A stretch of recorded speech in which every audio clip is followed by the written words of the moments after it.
On January 9th, 2007, exactly 10 years ago today, Steve Jobs stood on the stage at the Moscone Center and announced a widescreen touch-enabled iPod, an Apple-designed mobile phone, and an internet communications device. Are you getting it? Yeah. Something like that.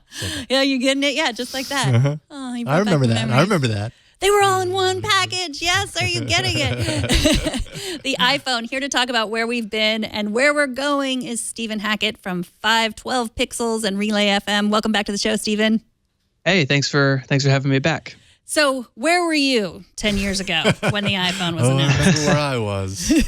Yeah, I was actually offline visiting family in like rural North Carolina. And I remember coming back to cell phone service and just all my nerd friends going crazy in my text messages saying, you've got to see this thing. And so I remember, getting like my laptop on dial-up in my aunt's house and like trying to load these apple.com pages, very large images, very heavy web pages, and just trying to absorb everything I could.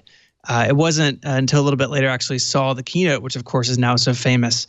But I just remember reading those and like texting with friends thinking like, this is crazy. Now, you said you were a retail employee. Were you an Apple retail employee or just a retail employee? I was, yeah. So I was at Apple retail for the first two iPhones. So I worked the iPhone launch, which of course, is in June, which was just as bananas as you think it is. But so yeah, I was an Apple Store employee then, and I remember just in the days after people coming in and like just wanting to know things about it. And we didn't only knew what was on the website, right? They don't tell us anything in advance.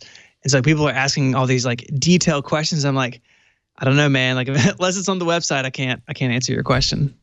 It must feel good now being an Apple podcaster, so you can like make all kinds of crazy predictions of what's coming. That's right. Yeah. I mean, the thing about predictions is if you're wrong, they just kind of go away. But if you say something crazy and you're right, then you earn a gold star. Exactly. So I saw online that you charged your original iPhone. Does it keep a charge still? It does not. So I took a couple pictures with it, and the battery basically lasted long enough to do that. And since last time I powered it on, it reboots on its own every like 30 seconds, which, trying to like use image capture to pull the pictures off. It was just a real frustrating like 15 minutes of my life. But it still feels good in the hand. That's the thing that blows me away. Like it's so small and it's thick, but it still feels good in the hand. I think that first design really was a winner. Do you wish you had an iPhone that was that small now? No, I switched to the Plus, and there are days that I look at it and wish it was bigger. So I'm firmly planted in the Plus club myself. But there's something kind of charming about this original design. I was trying to go back in time to like try and see what the smartphone landscape was then. Smartphones, were we even calling them smartphones then? We probably were. But anyways, all the competition seemed to have, most of it anyways, had hardware keyboards. Obviously the iPhone comes out and it's full screen touchscreen. So, I mean, obviously that's one huge influence that the iPhone had over the market. Do you think that was one of the most important influential features, or are there other features that the original iPhone had that, I mean, looking back over the past 10 years, like what's at the top of that list? I think that's definitely towards the top of the list. During his keynote, Jobs kind of pokes fun of the other guys saying, what happens if you have a good idea in 6 months? You can't go around and add a button to all these things. But I really think that the heart of the iPhone has always been its software. And you look at the demo and even, running early versions of iOS, so much further ahead than what, Palm was doing or Microsoft was doing. These other companies were taking sort of desktop ideas and shrinking them down to mobile. I mean, Windows Mobile even had a tiny little start menu you had to tap with a stylus. It's bananas. With the iPhone, they sort of started over. They said, what makes sense in a mobile environment? What makes sense when you can touch it? And everything was built around that idea. They weren't married to the old user interface or the old user experience ideas. And I think that's really what set it apart. It'd be another year before it got third-party apps. It would be a couple years before the camera got good. But that initial software was just so much fun and had so much liveliness to it because it was designed for touch first. I think that's what set it apart. And I think in some ways, Apple's still doing that. I mean, they're still, very resistant to the idea of combining iOS with Mac OS, whereas, Windows is really full on, everything is Windows, everything is the same. They're holding on to that. Do you think it still makes sense for Apple to hold so tightly to the different OSs for touch and non-touch? I think it does. I think, we've seen them bring them closer together with like OS X Lion, bringing a lot of ideas from iOS back to the Mac. Obviously, we have a lot of things that are shared and common now, but I think the user experience is just so different. If your hands are on a keyboard and a mouse, it's just fundamentally different than touching and scrolling with your finger and things like pinch to zoom.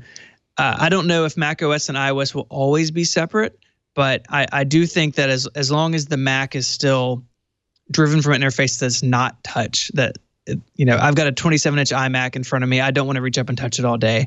But if that day ever comes, then I think that conversation would potentially be more interesting. So you write today that, you still remember poring over John Gruber from Daring Fireball. You still remember poring over his notes. What do you remember at that time that was interesting to you about his thoughts on the iPhone? He spent a lot of time talking again about the software and about the responsiveness of it.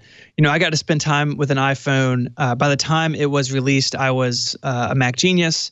And so I was training on the iPhone the day before it came out. And so we got to spend some time with it, and obviously in the store before we opened it up to the masses.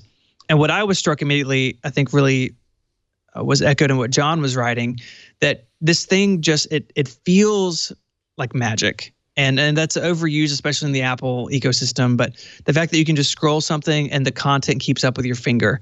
We were coming from a world where that just wasn't true on mobile devices. Even an iPod was obscured away through the click wheel. And so just to have just a little piece of glass that could become anything it needed to be, and that it was so responsive and that it was fun to use. That's something that I think people didn't really understand until they got their hands on it. I think John understood that. And so, reading his first day impressions after getting to spend time with it myself, that's really what I walked away with, that it was fun to use. And, it was simple and it was basic, but it had a quality about it. It had a little spark of life in it that I definitely didn't have in the Palm that I was carrying at the time. I found it interesting kind of reading through John Gruber's first kind of interactions with the iPhone and everything. One thing that I noticed on user interface, the very first thing he says is the high resolution screen is gorgeous. Helvetica has never, ever looked so good on screen. And what's interesting, history, looking back, and especially when you're talking about this highly competitive space that we're in with smartphones and all that kind of stuff. History is just so brutal in this regard, right? Like resolution on the original iPhone, 320 by 480, 163 pixels per inch. Now you've got 1920 by 1080, 401 pixels per inch. Things are truly much sharper now than they were there. 2 megapixel rear-facing camera, which 2 megapixel feels like a toy spec. It feels like bottom of the bed. That's, you get more on your front-facing camera on even lower-end phones in the Android world, at least, than you did on the rear-facing camera. So obviously, a lot has changed over the years. It's just cool to see how much things changed in 10 years, I guess. Mm-hmm. Yeah, absolutely. I was looking through some photos, and I took one today with the original iPhone, and you can tell what it is, but the detail is just not there. And yeah. It's always funny to compare, my Apple Watch has more power than the Apollo spacecraft. Time makes things funny in a way. Yes, it does. And today we get to, kind of all as a community, not just me interested in Apple history, but as a community get to kind of reflect on this. And you're absolutely right. It, by today's standards, it's not much to look at. But at the time, it was the highest resolution display Apple had ever shipped. Yeah. And it really, it really felt like you were looking at a printed page almost. Mm-hmm. Well, today in iOS Today, Leo held up the original iPhone next to his iPhone 7 Plus. And, just to the naked eye, it doesn't really look that different. It's not, it's not that different. The numbers tell us differently, but yeah. Mm-hmm. So what's next? do you see, a lot of people have been talking about the AirPods as being like, oh, and you actually on your podcast, when you were talking about how this just reminds you again how Apple can really create a product. Do you have faith in Apple, or do you think that they're slipping a little bit? I have faith in them. I think that Apple will wait and see what the market is doing and enter late. They did that with music players. They did it with wearables to a lesser degree, and they definitely did it with the smartphone. There were lots of things out before the iPhone. But usually when Apple enters a market, they do so with humble beginnings. This iPhone keynote, they wanted to have 1% of market share. With the iPod, they're like, hey, we're making a music player. It's Mac only. You have to have FireWire. It's not a very big market, but we're gonna explore this. I think where I will begin to get worried is if there are mature markets that Apple hasn't entered and they seem uninterested. I think the Alexa and like the Google Home, the sort of voice assistants, that's one that I want Apple to make a move at some point soon. I think they will with Siri. But there are these markets that sort of come and go, and Apple is happy to kind of sit back and take a more thoughtful approach. And if that changes, then I'll be worried. Like, that's the DNA of Apple, is to see what the markets are doing and see how they can improve on it. And I think that has served them really well for a really long time. And until they move away from that playbook, then I'm not going to lose any sleep. Well, Stephen Hackett is an amazing podcaster. I love Connected. You do many podcasts. I love Connected with Federico Vitici and Mike Hurley. I come for the Apple news and I stay for all the accents, and they're fantastic. And he is at 512 Pixels and at ISMH on Twitter. Thanks so much for joining us, Stephen. Thank you. Thank you, Stephen.